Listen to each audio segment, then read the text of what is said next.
The silence was the first thing that hit me. For 20 years, our house had been a symphony of noise, a chaotic but beautiful score composed of a bouncing basketball in the driveway, the incessant thrum of video games from the living room, and the booming bass of whatever new music our son was obsessed with that week. It was the sound of a family, the soundtrack of a life I had so carefully and lovingly built. But now the silence was absolute, a heavy, suffocating blanket. We had just watched our son drive away, his old, beat-up car packed to the brim with everything he owned, heading off to university 4 states away. I had cried, of course. I had hugged him so tightly I thought I might crack one of his ribs, inhaling the familiar scent of him one last time before he pulled away, a man in the making. My husband had stood beside me, an arm draped loosely around my shoulders, a solid, comforting presence. We had waved until the car was just a tiny speck on the horizon, and then we had turned and walked back into the suddenly cavernous house.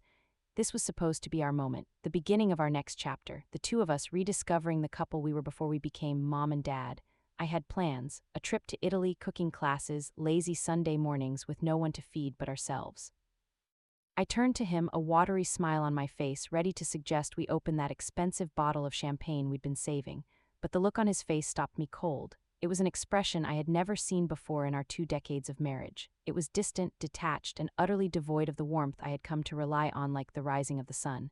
He wasn't looking at me, he was looking through me. He dropped his arm from my shoulder and took a step back, creating a chasm between us in the middle of our own hallway.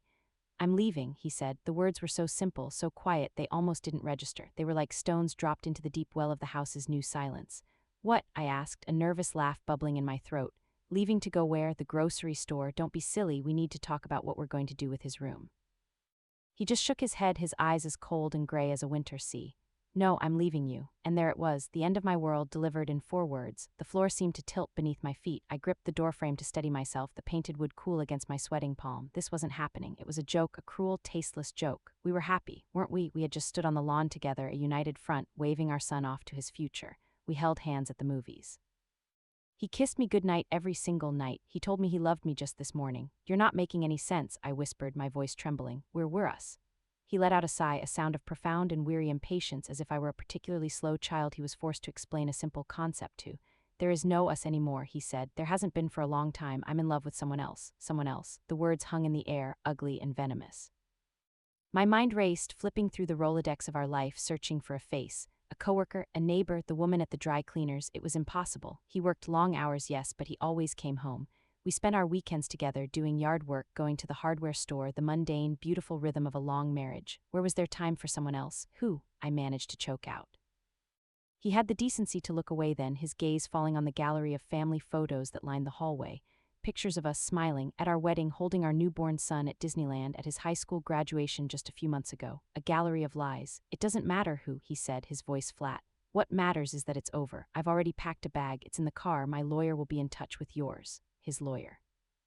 The words were a physical blow, knocking the last bit of air from my lungs. It was that clinical, that planned. This wasn't a sudden confession in a moment of weakness. This was a calculated execution. He had waited. He had waited for the perfect moment, the moment our son, our only child, the glue that held our family together, was gone. He had waited until I was at my most vulnerable, alone in an empty nest, to shatter it completely. He had wanted me to have nothing to distract me from the pain, nothing to cushion the fall. He wanted me to feel the full, crushing weight of it. The cruelty of it was breathtaking. He turned and walked towards the door without another word. I didn't scream, I didn't beg, I didn't throw things. I was frozen, a statue of disbelief and shock. I just watched the back of the man I had spent more than half my life with walk away. He didn't even look back. The sound of the front door closing was like a gunshot in the silence, and then I was alone, truly, utterly alone. The first few hours are a blur. I think I wandered from room to room, touching things, the furniture, the photos, as if to convince myself they were real, that my life up until that moment had been real. I ended up in our bedroom, his side of the closet already half empty. He had been planning this for weeks, maybe months, sneaking clothes out, preparing his new life while I was busy preparing our son for his. The betrayal was so deep, so multi-layered, it was like a physical poison spreading through my veins. The numbness finally began to recede, replaced by a white-hot, blinding rage. And then a more practical, more terrifying thought pierced through the anger: money. He had always handled the finances. It was his domain, he'd said. He was the one with the head for numbers, the one who managed the investments, the savings, our retirement. I was the one who managed the household, the meals, the school schedules, the emotional well-being of our family. We had a partnership, or so I had thought. He had always assured me we were fine, that we were more than fine. "We've got a great nest egg," he'd say, patting my hand. enough for us to retire comfortably and travel the world just like you've always wanted. That nest egg was my security, my reward for 20 years of devotion. I stumbled to his office, my hands shaking as I turned on the computer. I knew the password to our joint savings account. I logged in, my heart pounding in my chest. I braced myself. Maybe he'd taken half, maybe he'd taken more than his share. I was prepared for it to be bad, but I wasn't prepared for what I saw. The balance was $217.43. $217, that was it. 20 years of saving. 20 years of his brilliant investing, 20 years of my believing in him, trusting him. Gone. I clicked on the transaction history, my blood running cold. It was a systematic draining. Large withdrawals, thousands at a time, sometimes tens of thousands, stretching back for years. Transfers to accounts I didn't recognize. Payments to high-end jewelry stores, luxury travel agencies, designer boutiques. It wasn't just gone, it had been spent. He hadn't just left me, he had plundered our shared future to fund a secret, lavish life with another woman. He had been stealing from me, from our son, every single day for years, all while smiling at me over dinner and telling me he loved me. He hadn't just left me with a broken heart, he had left me with nothing. He thought he had left me destitute, powerless, a middle-aged woman with a 20-year gap in her resume and less than $300 to her name. He thought he had one, that he had taken everything. He thought he knew everything about me, about the life we had built, about the money we had. But there was one thing, one very important thing he didn't know. A secret I had kept for our entire marriage, a secret tucked away as securely as the money he would never find. He had stolen our savings, the money he controlled, but he had no idea about my money. My grandmother was a wise woman. When she died just before I got married, she left me her inheritance, a considerable sum from the sale of her farm and investments, but she had left it to me with a warning. Love is a beautiful thing, she had told me, her voice thin but her eyes sharp, but a woman must always have her own garden to tend, a place no one else can touch. Promise me you will keep this for yourself, your own security, your own power. I had promised. I told my brand new husband that the inheritance was small, barely enough to pay for our honeymoon, and that the rest was tied up in a complicated trust that I couldn't access. He believed me. Why wouldn't he? He was the one who was good with money. For 20 years I had tended that garden in secret. I had learned about investing, not from him, but from quiet, careful research of my own. I had taken my grandmother's nest egg and I had made it grow and grow and grow. I had built a fortress of my own, brick by secret brick. He thought he had left me in ruins. He had no idea he had just been playing in a sandbox while I owned the beach. The rage and the grief were still there, a raging inferno in my chest, but now something else was there too. A cold, hard, diamond-sharp center of calm. He had declared a war he didn't even know he was fighting. He had just handed me my first weapon, his own colossal arrogance. He thought he had destroyed me. He had just made the biggest mistake of his life. The first 24 hours after he left were a masterclass in controlled chaos. The grief came in waves, huge, gut-wrenching tsunamis of sorrow that left me breathless and shaking on the floor of our now hollow bedroom. I allowed myself to feel it. I let the tears come, hot and acidic, for the man I thought I had married, for the life I thought we had. I grieved for the future he had stolen, the images of us growing old together now turning to ash in my mind. But with each wave of grief, the tide of rage that followed grew stronger, colder, and more clarifying. Anger is a potent fuel, and I had a furnace burning inside me. By the second day, the tears had stopped. I washed my face, pulled my hair back into a severe knot, and got to work. My first act was one of pure, unadulterated self-preservation. I walked out of the house, drove to a bank he had never set foot in, and opened a new account using my maiden name and a P.O. box I had set up years ago for this very contingency. I then initiated a transfer from one of my secret investment accounts, moving a substantial sum of liquid cash into the new account. It was the first time in 20 years I had a bank card that was solely mine, a financial identity completely untethered from him. The feeling was not one of triumph, but of grim necessity. I was now in control. My next step was to become an archaeologist of my own life, excavating the ruins of my marriage to find the truth buried beneath the lies. I started with his office. He had been so sure of my ignorance, so confident in my lack of interest in his financial world that he had become careless. Tucked away in the back of his filing cabinet, behind old tax returns and appliance warranties, I found a shoebox. It was his treasure chest of betrayal. Inside were receipts not for the sensible tools or home improvement supplies he claimed to be buying, but for things that made my stomach churn. A $5,000 handbag from a designer boutique, a diamond tennis bracelet, lingerie in a size that was not mine, hotel bills from boutique getaways in charming little towns we were supposed to visit together one day, airline tickets for 2 to Paris, to Rome, to the Caribbean. He had been taking her on the trips we had dreamed of, using the money I had believed was building our future. Each receipt was a small, sharp stab to the heart. He wasn't just cheating, he was replacing me piece by piece, using our own money to do it. The name on some of the receipts was a recurring one. A woman's name. It was vaguely familiar, a name from the periphery of his work life, a junior associate at his firm he had mentioned a few times in passing. Young, ambitious, he had said, clearly. I did what any woman in my position in the 21st century would do. I went online. Her social media profiles were a curated gallery of the life he had stolen from me. There she was, smiling smugly, wearing the diamond bracelet, posing in front of the Eiffel Tower, the Colosseum, on a white sand beach with my husband's arm wrapped possessively around her.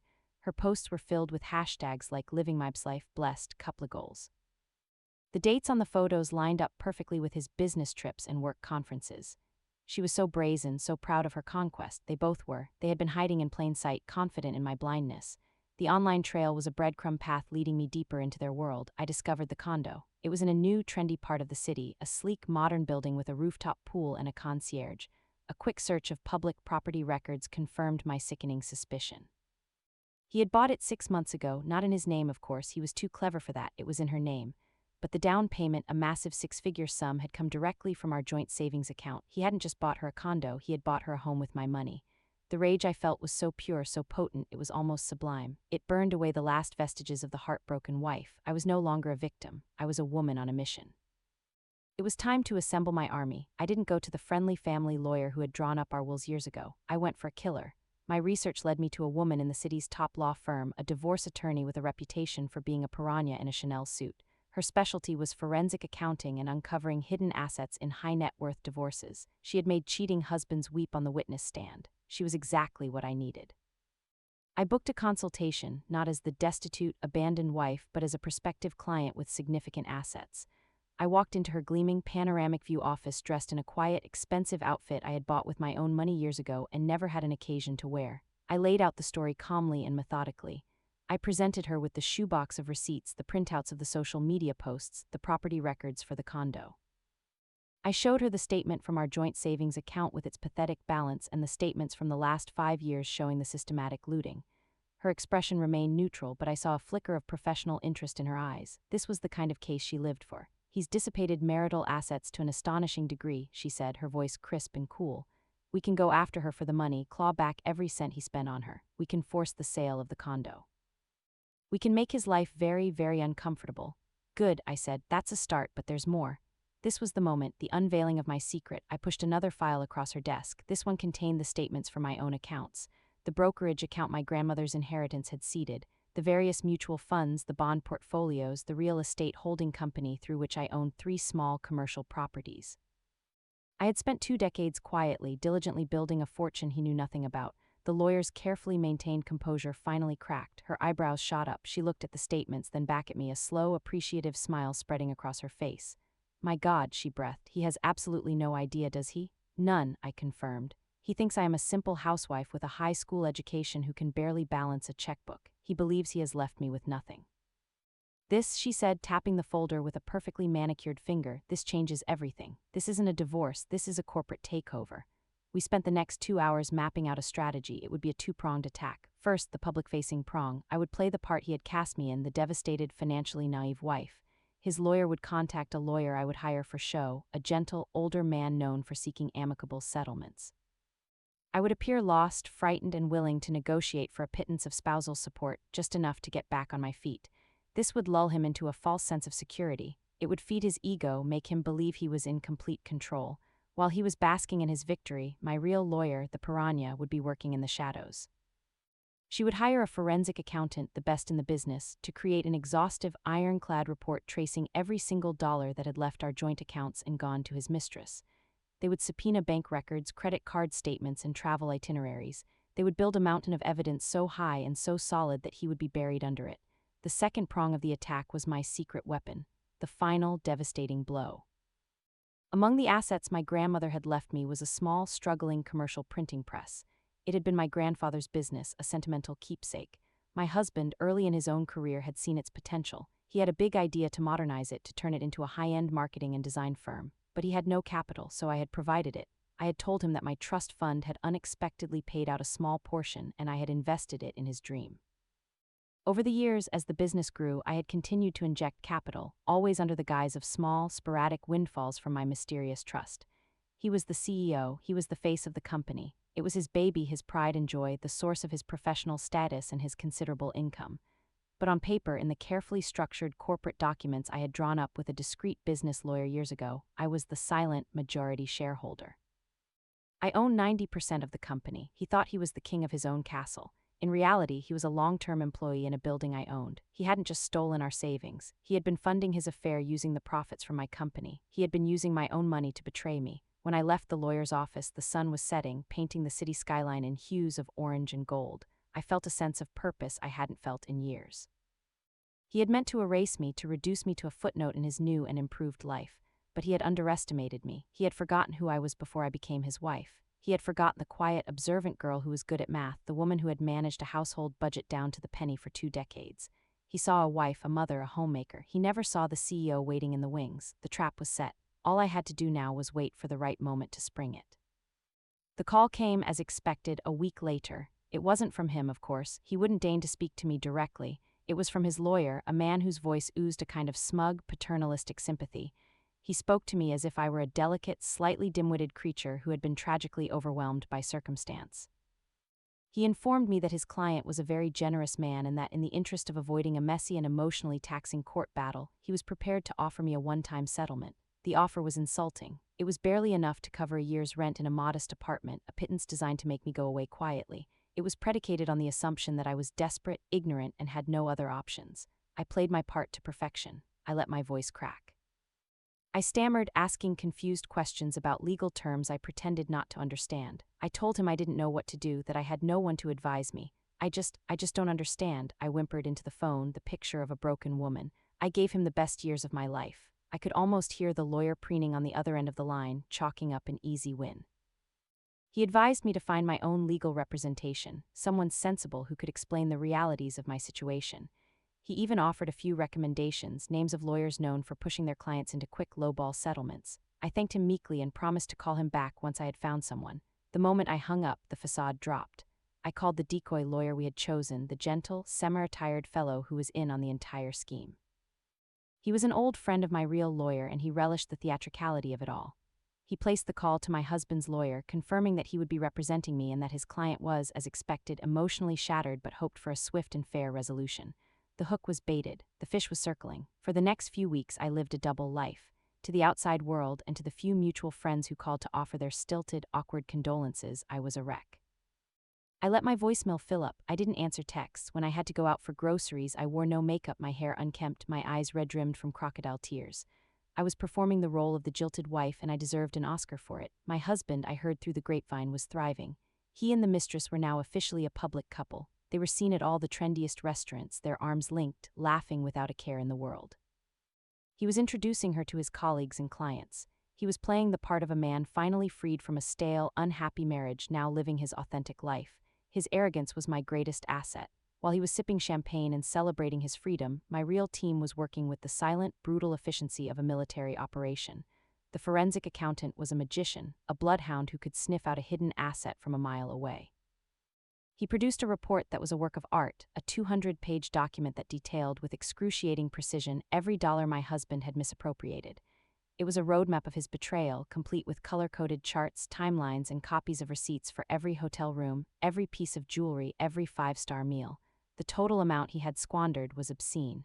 It was a number that made even my seasoned lawyer let out a low whistle. It was enough to buy a small fleet of luxury cars or a house on the beach. He hadn't just been having an affair, he had been funding an entirely separate, secret life of extreme luxury. The private investigator my lawyer hired was equally effective. He provided us with a portfolio of photographs that would be inadmissible in a no-fault divorce court but would be devastating in the court of public opinion, and more importantly, in the eyes of his business associates.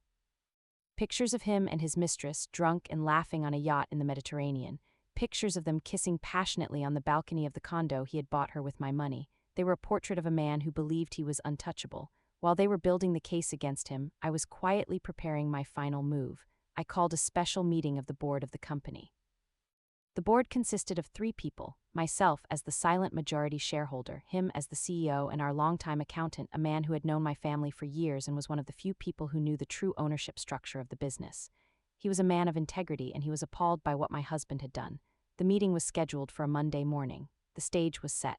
The Friday before the board meeting, my real lawyer finally showed her hand. She personally served the papers to my husband's lawyer. It was not a counteroffer. It was a declaration of total war.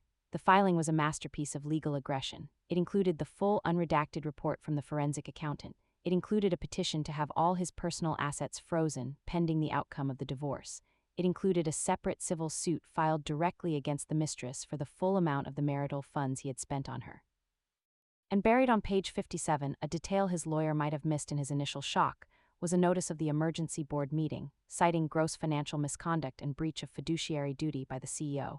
His lawyer must have called him in a blind panic. The carefully constructed narrative of his easy, guilt-free escape had just been blown to smithereens. He was no longer dealing with a heartbroken doormat. He was facing a legal and financial onslaught he could never have anticipated.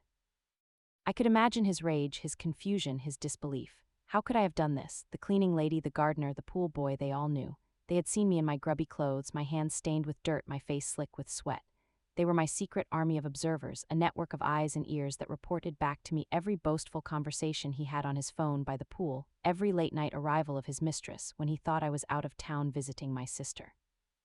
The gardener had heard him on the phone with his lawyer, laughing about how I was too stupid to ever figure out the finances.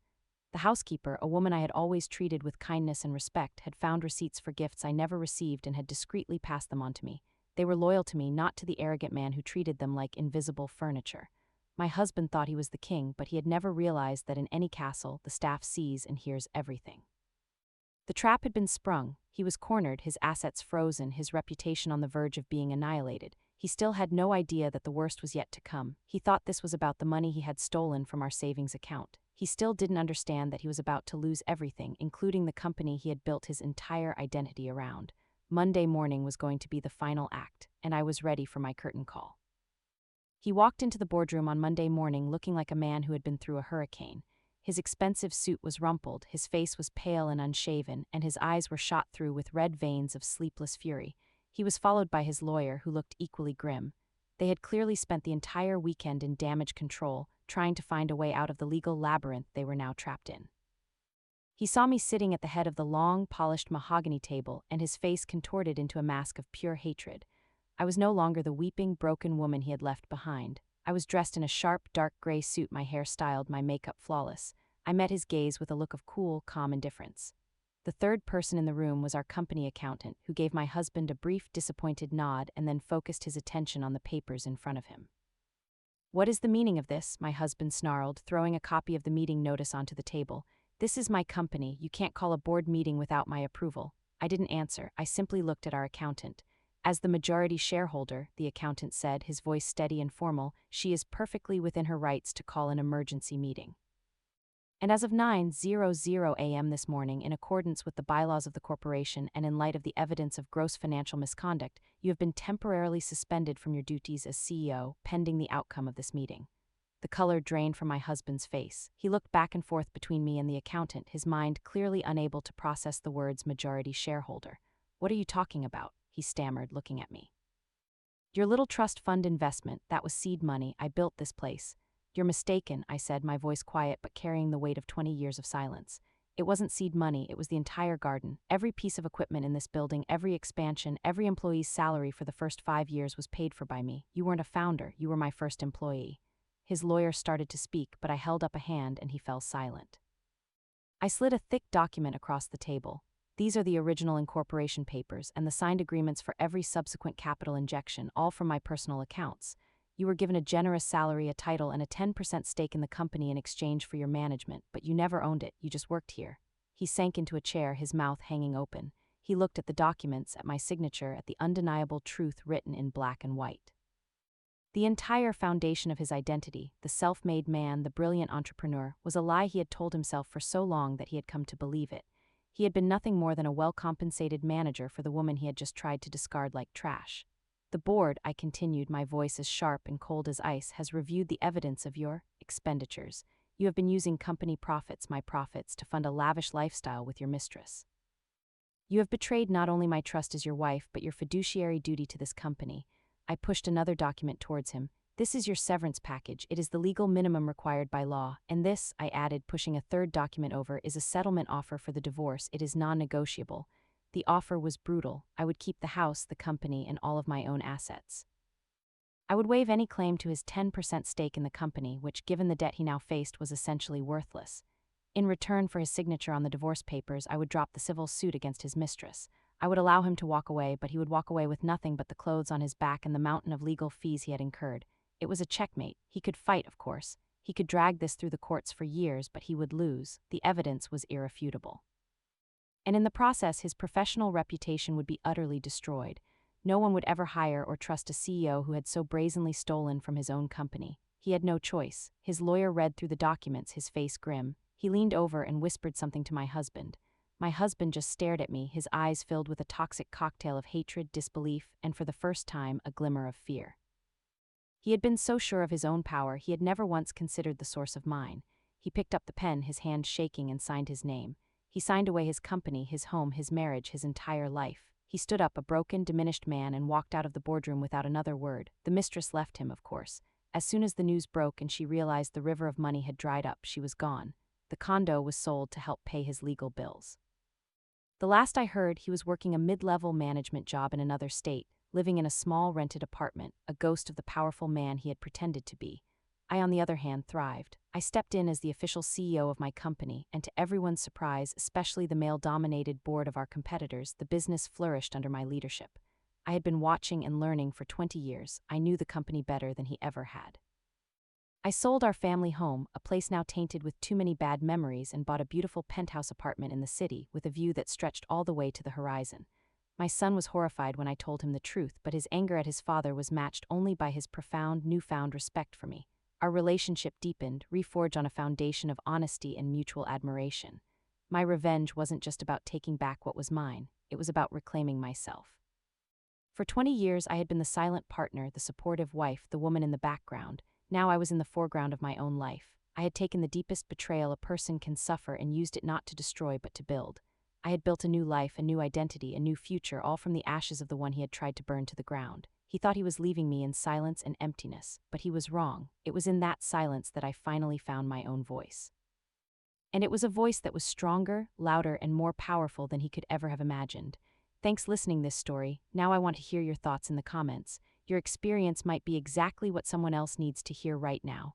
Share this story with your friends and don't forget to leave a like and subscribe to Revenge Laura for more episodes.